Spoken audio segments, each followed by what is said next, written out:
Hello and welcome to Wealth of Patience. My name is Angad Gujral and my vision is to create a community of people who are passionate about building long-term wealth. In episode 10, which is today's episode, I will be talking about how to break the chain of intergenerational wealth. I will be going over examples such as the British monarch, the Mars family, the Walmart family, and talk about how they've been able to implement the idea of intergenerational wealth in their families. Using these examples, I will talk about how we can use these examples into our everyday lives. And that can include in setting up RESPs for kids' education, planning for post-death, such as life insurance or a trust fund set up for your next in line. And my main takeaway from today's podcast would be to conduct life in a way to set up for your future generations. I really want the audience to get the message to conduct life in a way where you're setting up for your future generations in life.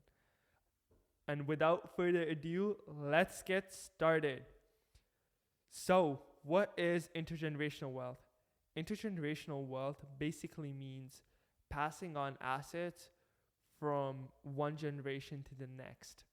Usually this corresponds to your family assets, and it can include anything from stocks, bonds, real estate, trust funds, mutual funds, and various other assets. How do we see it in today's generation? Some of the most famous intergenerational wealth families that are out there are starting off with the British monarch family. Queen Elizabeth's family and the British monarch family is known for being very closely connected and ensuring that assets and wealth is tied within the family itself. Obviously, it's a very unconventional manner since it's not commonly found, but it is one nonetheless. It's been happening through over 100 years, and they've made sure that the next generation has enough assets to sustain their lifestyle. Next up, we have the Mars family and the Walmart family. These two families are very closely tied with the corporation structures. The Monarch family is more so tied with the state, versus the Mars and the Walmart families tried more so with the corporations. So what did they do?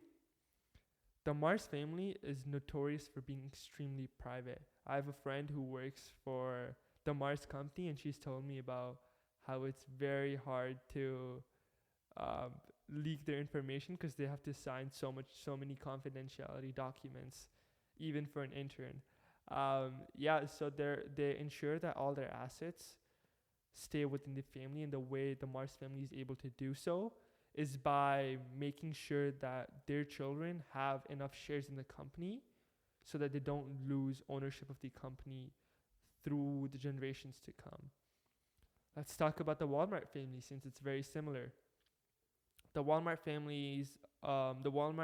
co-founder made sure that his children had about 50% of the ownership in the company. This way he can ensure that the family has ownership in the company even after he passes away. So even after the founder passes away, since 50% of the rest of the shares are with his children, he knows that the shares are going to remain within the family and they're not going to lose control of the corporation. What happens is, if they start to dilute the ownerships or give away the ownership to people that are not in the family, it is very hard for the family to have ownership and have control over the company.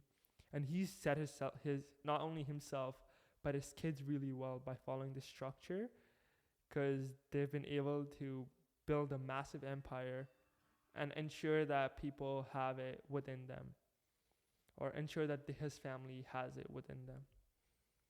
So these are crazy examples. Walmart, Mars family, British monarch family. We're talking about tens of billions, if not hundreds of billions of dollars. Obviously, the average family doesn't have assets even close to this. So let's talk about the average Joe. How can the everyday person implement these examples of intergenerational wealth into their day-to-day life? Let's start off with the very basic, your kids' schooling. Nothing is more important in today's generation than some would argue, a post-secondary education, or at least the opportunity to attend post-secondary education. Simple way, RESP. If you live in Canada, a registered education savings plan is your best bet to ensuring that your children has enough funds to go to school. Basically what it does, and it depends from RESPs and the provider, but the government contributes similarly to what you contribute, and the government basically contributes and pays for your child's education through that plan.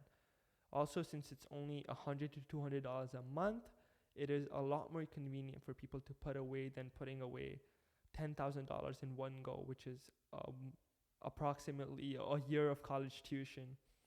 So by using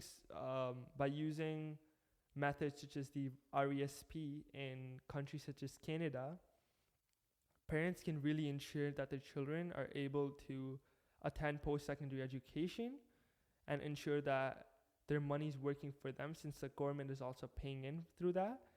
And by the time their children are at the point of going to the university, if the parents are close to retirement, they don't have to worry about working longer and not being able to retire because they have to pay their children's education off. Like if they've started when the child was 6 or 7 years old up until 18, then they're more than, and have saved over 100, even like $50 a month, they're more than likely to have enough money to sustain most of their education years or their child's post-secondary education years. RESP is definitely a must-have for all parents out there who want to ensure that their children have post-secondary education, but also don't want to worry about having a large sum of money put away, because it's not easy to have $10,000 laying around for your child's education. Next up, we have life insurance. So most people don't even think about this, and very few people think about this, and that's what separates the wealthy from the average, and that is the importance of a life insurance. Life insurance / setting up a plan where your children are having some sort of benefits even after you die is critical to ensuring that they're able to sustain themselves. Let's say tomorrow, if unfortunately you get into a car accident and you pass away, what is there for your what is there for your kids in terms of assets or cash or anything that they can have?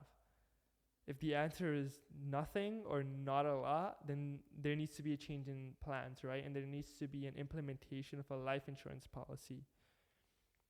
I can talk about Zurich Life Insurance Policy since we've closely worked with them. Basically, they gave up to $500,000 up to the age of 90, and you can die at any point and you will get that $500,000. So your child will get that $500,000.